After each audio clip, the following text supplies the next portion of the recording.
Tayo po focus sa financial perspective natin. Number one, sa portfolio natin.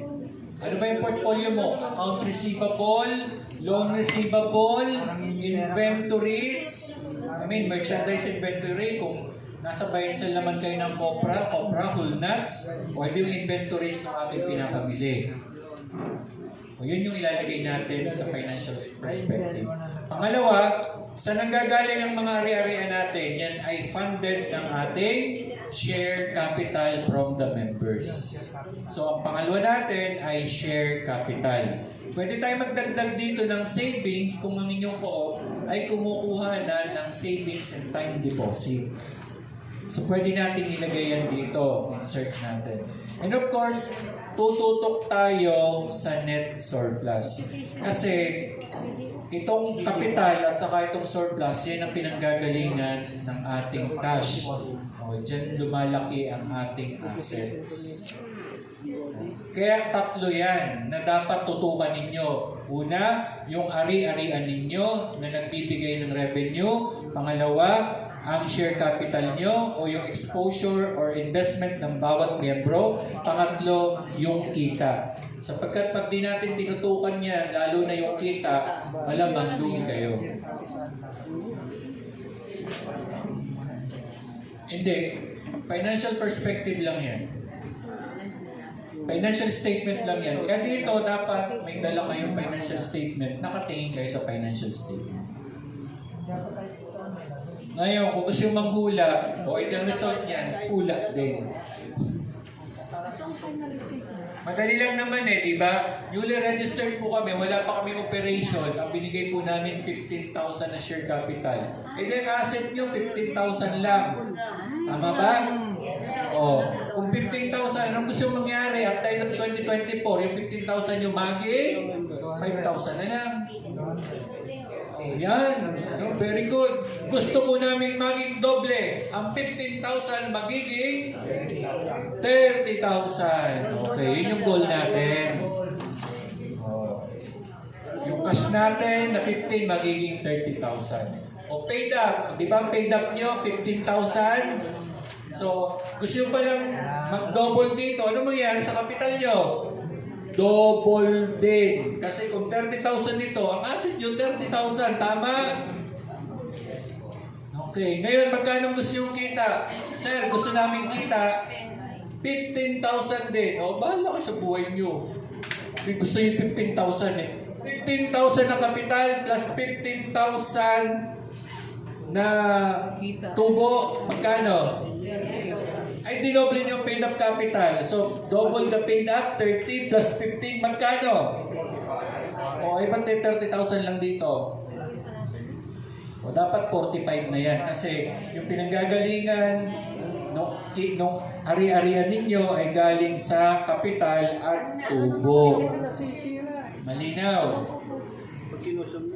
Hindi pa rin. Oo naman talaga. Financial yan Magbilang na lang ako ng new.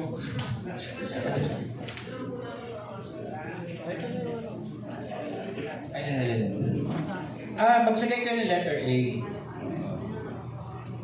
Yan yung objective nyo Di ba kanina meron tayong institutional strengthening. So sa strengthening ito, part of my strengthening. So financial perspective muna tayo. So financial perspective, anong gagawin? Palalakihin natin ang ating asset. Paano palalakihin ang asset? Huwag niyong ihipuin. Huwag hipo lang. Expand. Okay. Para mas malinaw, pwede nyo dito na lang muna sa baba. Mag-focus lang muna kayo, net surplus at saka paid up capital. O saka nyo na ilagay dito kung magkano na yung asset nyo. Sa akin kasi ay ang ari-arian talaga nagpuproduce ng kita. Kaya inuna ko yan. Tingnan mo, yung asset namin, palalaki namin ang aming pautang. Mas marami kami pinautang, mas marami kami mga kolektang interest income. Pabababahin namin ng past due. So, mas mabilis ang turnover ng aming pera.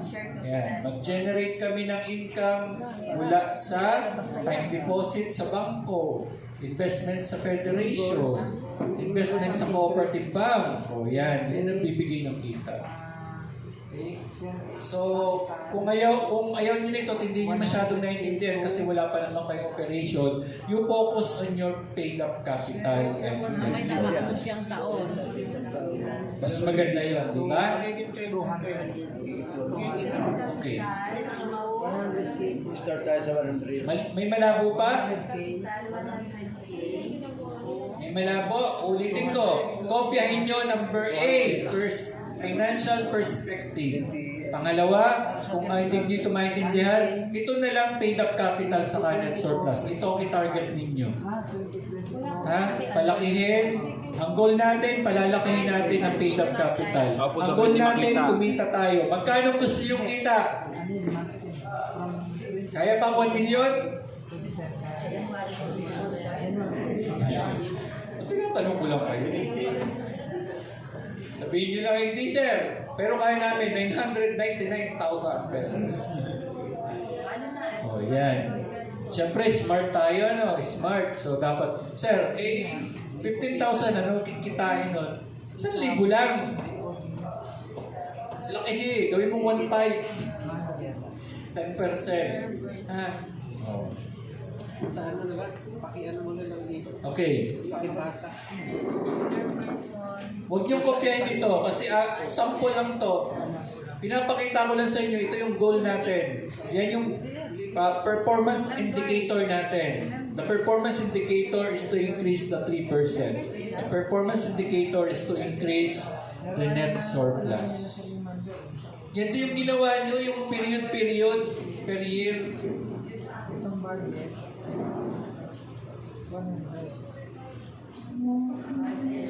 Amen.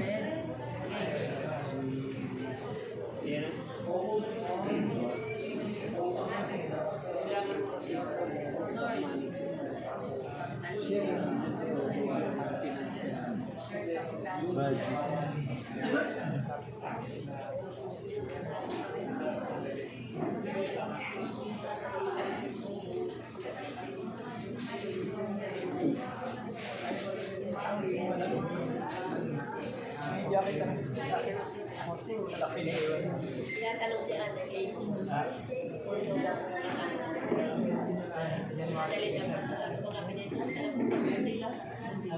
Ignore niyo po itong year na to, ha?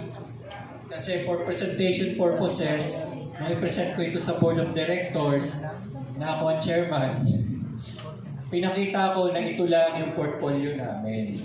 Kaya nung mag-planning kami, ang gusto namin mangyari by 2020, ito lang. O kasi dito maraming nag-hire na member. Hindi paliwanag. Ay, dapat yung naglagay niyan ang mag-represent para maliwanag. Ignore this. Dito lang tayo sa strategic objective and goals. Kung anong gagawin natin.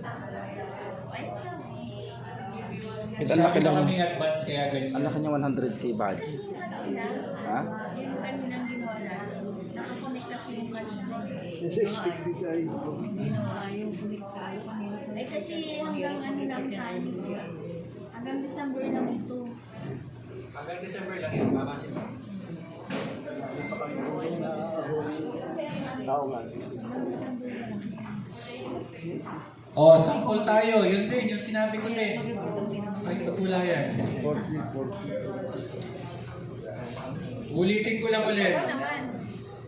Kasi ito yung ano natin eh. Ulitin natin.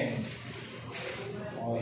Ano ilalagay natin? Financial perspective. Dapat makita natin sa financial statement ganito. O, number 1. Sir, ang gusto ko muna ay kita, net surplus. So our program, project and activities is to increase the net surplus. Malinaw? To increase net surplus. Goals and strategies. Anong goal nyo? To increase net surplus. Magkano? To increase the net surplus to 100,000 pesos. Okay? Time frame. Siyempre, January to December lang yan. basta sa pagitan ng January to December, kikitain mo na yung 100,000 pesos. Person responsible, board and manager. Budget. O wala ng budget.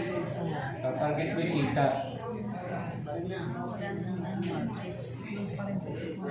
Source. Ano yung gagamitin mo dito? Galing ba sa utang o galing sa general fund nyo? General fund. Expected output, net surplus of Okay yan, sir. 100,000 pesos. General fund rin. Dali lang kasimple. Sa 200. paid up naman. 200 doon, ano, kasi doon yung ano yun. Ang objective natin is ano? To increase the paid up capital. Very good, sir. To increase paid up capital. So, anong goal mo? I-increase ang paid up capital from 15,000 to 30,000 pesos. O, yun yung goal strategies mo. Time frame from January to December. Ay, sir, patapos na po ang June ngayon. Hindi kayo, lagay nyo, June to December. O, responsible, board management, budget, wala Okay na yan. Source, general fund, expected output, a paid up capital of 30,000 pesos. 40 yung araw. Okay? Ang pinag-uusapan lang natin dyan ay 2024. Okay na, alis na tayo dito. Balik tayo dun sa perspective. Yes, no? Yes. Yes, sir. Okay, yes. Yung hindi umimik, ibig sabihin nun, yes din. Yes, yes, no.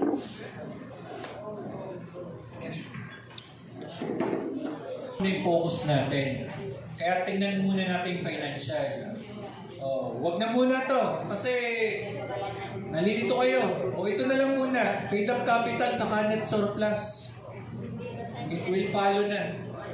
Pero kung namimili na kayo, magkano ba yung working capital niyo sa pamimili? 100,000. Ano gusto yung mangyari at the end of 2024? 100,000 maging 101,000.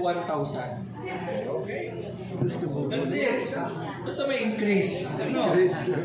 Price increase. Increase. Okay, tapos na kayo sa financial perspective? Yes. Oh, next. Tama. Oh, ano naman perspective? Ay sir, wala pa kayong pang-investment. Wala pa nga kaming kapital ay. O di sige kung ayaw nyo. O dito na lang tayo sa members perspective. Yan, yung ating Letter nakapag B, kanina. members perspective. Pinauna natin kanina. Ano ang gusto nating mangyari sa member? Sir, increase membership. O di ba nagawa nyo na yan, increase membership? O, copy-paste lang yan, ilalagay mo doon. Ilan ang i-increase mo? Magkikreate ka ng FB page saka GC. Tapos meron kang publication. Tapos sa libreng tuli, sabihin mo, this is the social services of the cooperative. Puro ba tuli ang aking sinasabi? Marami namang social services na pwedeng gawin na. Meron siguro O, pag fiesta, magpalaro kayo. Yung prizes galing sa inyo para kayo ay makapag-promote. Okay. Members perspective, increase in membership. Ilan ang i-increase nyo? Sa amin, tatatlo na lang ang hindi member. Kaya ang target namin, 3 na lang. O ganun yun. Ay sa inyo, pagkadami-dami, hindi nga ako makapaniwala kayo parang 1,000. Ang sakit nun sa tuhod, sa kabalakang. Saan po yan ito? Pinalagay ko sa baba. Okay. Lagyan mo din ng ano, Tapos na tayo sa members, members and perspective.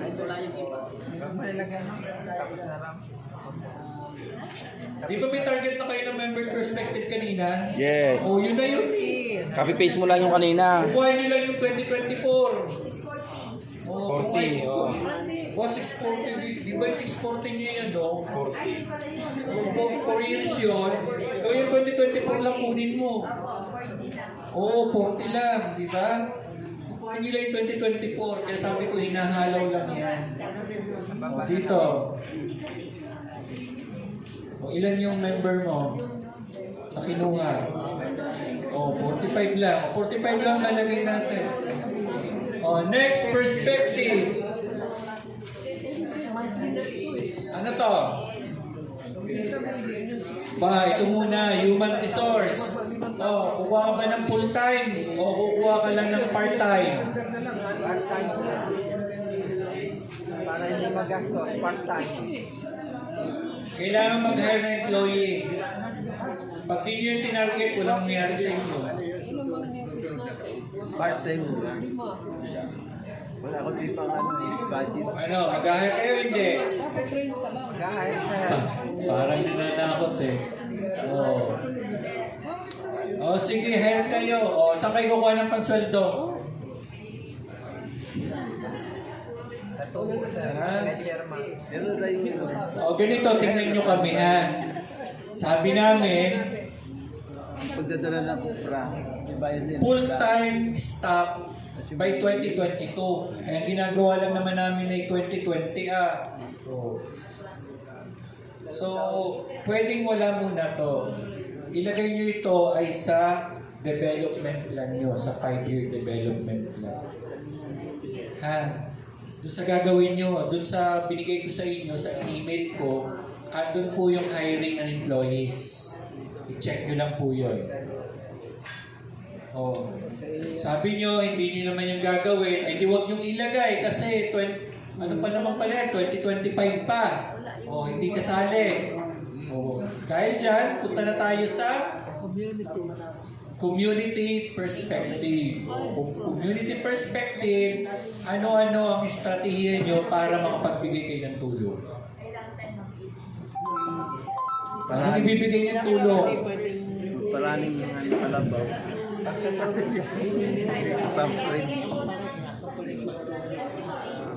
Yan, basketball eh. Kayo ang masasagot ng uniform ng basketball. Mahal yan, sir. Mahal na uniforme. Mura yan sa ilang kausi kang gentila. Medical mission, sir. Medical mission. Medical mission ay ano? Ilang mga kawan. Balik tayo sa community, sa ating ang tawag dito. Yan, dito. O, tingnan nyo to. Tingnan nyo itong kopya ninyo. May kopya po kayo nito. Oo. Tingnan nyo po. Ayan, no? O, yan po yung mga gagawin nyo. Brigada Eskwela. Mag-donate po kayo ng tambo at walis tingting. Tingin ko naman marami sa inyong walis tingting. Ha? O, malapit na daw yung brigada, sabi ni Sir. O, ano pa? Itong donation, ano pa bang maganda rito? Yan, massage session for the teachers. Ay, hindi na, huwag na yan. Yan, donation of trash can. Yung may nabubulok, hindi nabubulok, at kasama mong bulok. Ha? Oo. Ayan, lalagay nyo sa community nyo. Kaya nga malaga, ma-finalize nyo muna itong medium-term development plan nyo, tapos yan yung hihilahin nyo dito sa inyong annual plan. Ano po? Yan. Okay. So, marami. Kailangan nyo lang i-open yung binigay ko sa inyo kung ano yung gusto nyong gawin sa community development plan ninyo. So, dapat maramdaman kayo sa komunidad. Pag tinanong kayo sa barangay, nasa ng Pitogo Coconut Farmers, ano yun? Sa inyo. Biling sa inyo tanong. Ano? So, dapat ay may involvement kayo sa barangay. Huwag sa LGU ng General Luna. Hindi kilala. Kilala kayo sa barangay, matatagpuan kayo sa barangay. Ayun naman ang ating Sandigan Barangay. O magkano? Sa budget nyo, saan manggagaling? Sa Community Development Fund o kaya naman ay sa operational fund ng inyong cooperative. Imagination nyo lang, limit kung paano kayo makapagbigay ng tulong. Yung iba naman po, nagtayo ng po kasi gusto nila charity. Pag nagpautang, huwag kang magbabayad, pautang lang kami.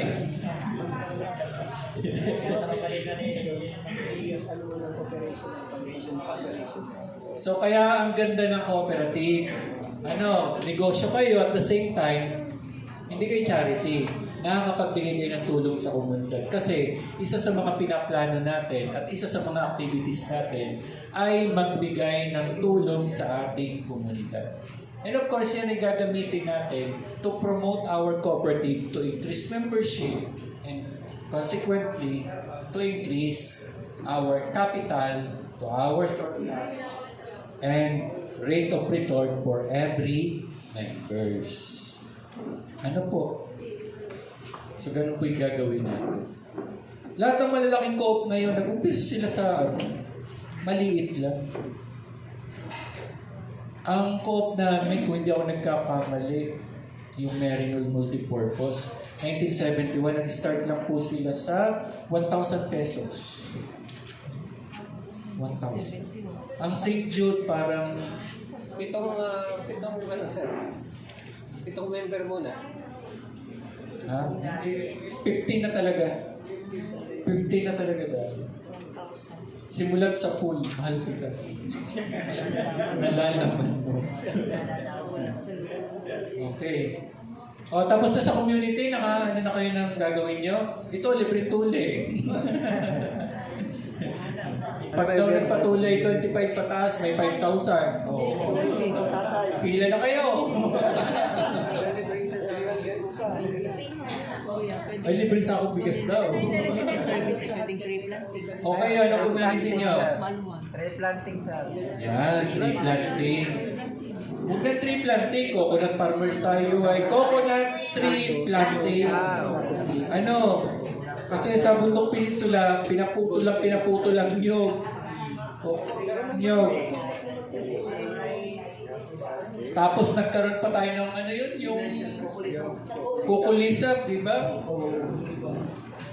Kaya halos ang nyug natin, puro marami bata. Hindi masyadong productive. O ano pang perspective na dapat ay pinaplano natin? Next ay linkages and networking. O yan, iplano natin kailan tayo magiging member ng Union Federation. Saan ba kayo? Saan nyo gusto? Sa Union o sa Federation? Sa Federation, may business yan. Hindi kayo pwedeng mag-member sa isang federation na hindi same line of business. Ano po? Bawal na ngayon mag-member ng federation na hindi same line of business. Kung agriculture cooperative kayo, dapat ang federation nyo, Federation of Agriculture Cooperative.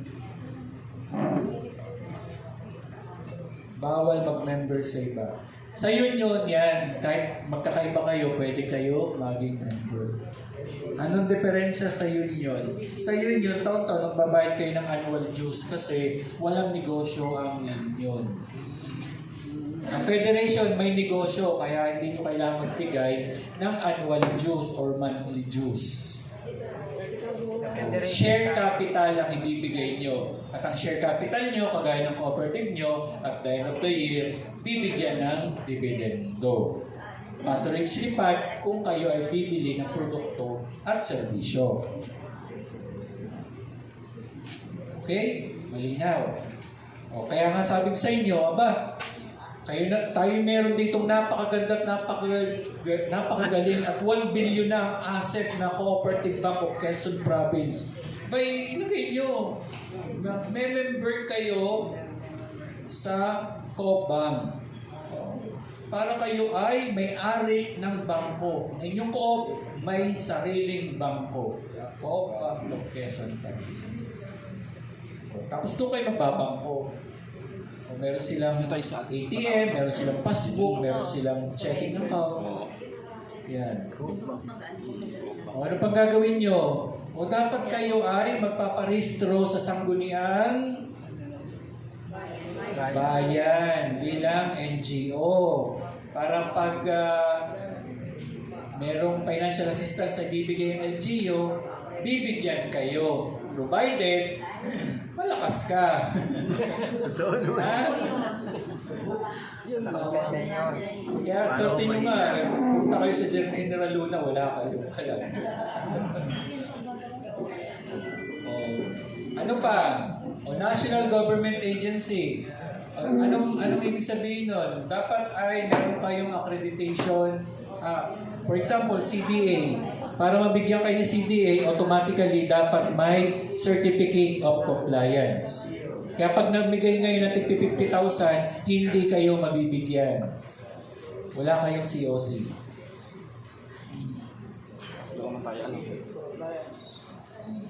Okay na? Nagawa nyo na ang linkages sa networking nyo? Tapos na? Next. Internal processes or operational policy. Established na ba ang accounting system ninyo? May OR, voucher, books of accounts?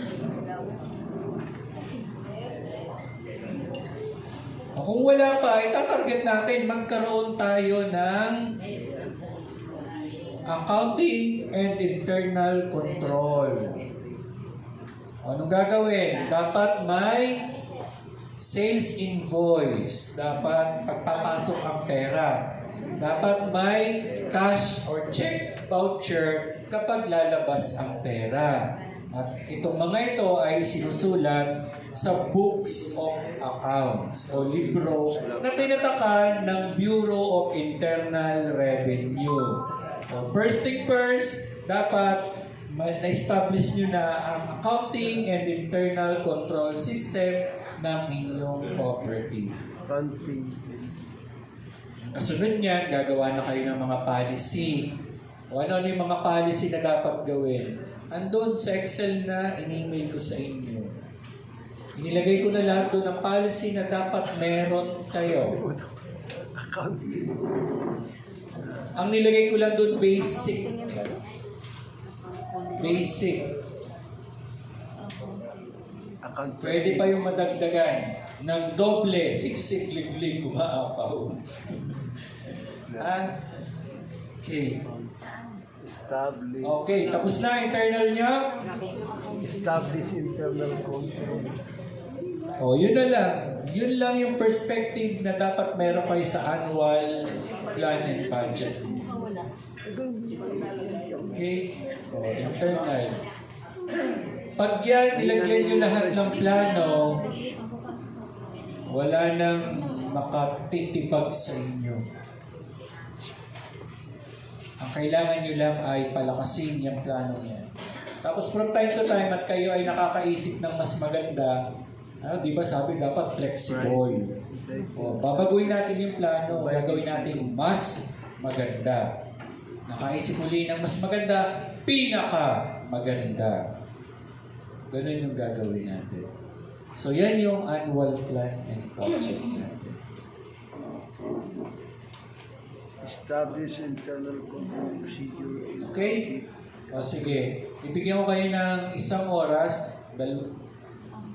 Ano ngayon? 1:55. Bibigyan ko kayo ng isang oras para tapusin ang annual plan and budget using the ABCDEF. So F is internal processes, E is linkages and networking,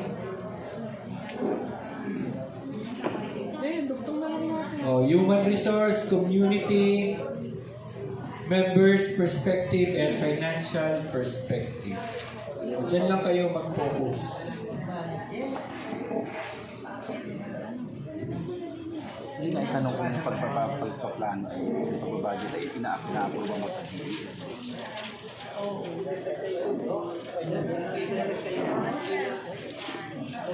Human resource. Sir, pwede po magtanong. Yung po bang pagbabudget ay pinapa-approve pa ba sa GA yun o kwan lang? Yung mga BOD lang? Ang pagbabudget ba ay inaaprubahan? Ganito po yan. Ang gagawa ng budget ay lead by the Board of Directors, katulong ng manager, katulong ng lahat ng chairman ng committees. Ito ay i-recommend for approval ng General Assembly. Ito po ay inaaprubahan ng General Assembly yearly. At ang annual plan and budget ay hinahalaw mula sa medium-term development plan. Okay? Tapos sir, ang Ilang beses nagpapa-approve ng long-term or medium-term development plan? Isang beses lang, maliban na lamang, meron kayong binago, nag-edit kayo, nag-update kayo, kailangan paaprubahan ang revised medium development plan. And from that, halawin natin yung isang taon, yung annual plan and budget ay inaaprubahan taon-taon ng General Assembly through the recommendation of the Board of Directors. Sino mag-report? Siyempre si Chairman. Okay? Ayaw ni Chairman, di si Vice. Okay? Ayaw din ni Vice, di si Manager. Ayaw ni Manager, hindi pwede. Kailangan report, kailangan aprubahan ng General Assembly. Halimbawa, pag magagawa ng annual plan, day 1 ang pwede kang As I discussed kahapon, tuwing kailan nagbabudget, budget hearing, naggagawa ng budget, nagre-review, at nagpa-finalize ng budget. It is from October to December. Para pagdating ng March, GA nyo, ipe-present nyo na lang. Together with your audited financial statement. Okay. It's the same reason kung bakit on or before the General Assembly namimigay ng dividendo kasi kailangan approve ng GA ang audited financial statement. Bawal mamigay ng ISCPR kapag hindi approve ng GA ang audited financial statement. Okay? Sa kagaya ngayon, wala pa kayong audited DepEst, bawal pang mamigay ng ISCPR. Lalo tigit, net loss kayo, bawal mamigay. Pag net loss, wala yung papamigay, lugi. Kaya sasabihin sa inyo, huwag na huwag kayong malulugi dahil legal na legal kung paano nyo lustayin ang share capital ng member mo. Kaya sabi ko, mga walang puso, isusubo na lamang ginawa pang share capital tapos lulugihin nyo lang. Kaya huwag kayong maminihasa ng inyong OI net loss. Maawa kayo sa member nyo. May tanong? Yes, ma'am? Nataas ang kamay mo? Na ganun lang. O, kala ko may tanong ka. Na ganun lang pala. May tanong pa? Okay.